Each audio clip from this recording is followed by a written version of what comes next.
Լազերային բուժումը ներկայումս ինքը սկսում է համարվել ոսկե ստանդարտ շագանակագեղձի ադենոմայի բուժման պարագայում։ Ներդրված է արդեն Հայաստանում։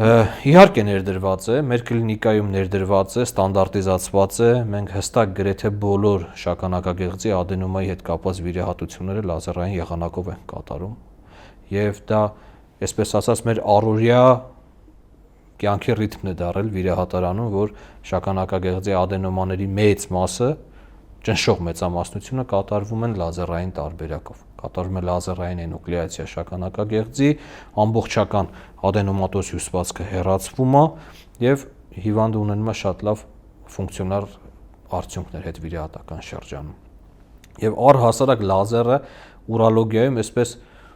մտել է ուրոլոգիայի մեջ, մխրճվել է ուրոլոգիական մասնագիտության մեջ եւ դարձել է մեր առօրյա գործիքը, որտեղ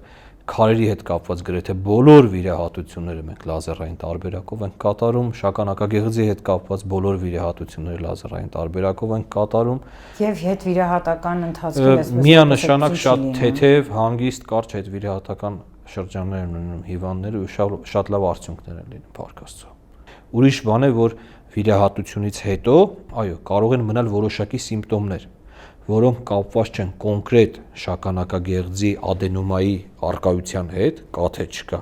այլ կախված են օրինակ միզապարկի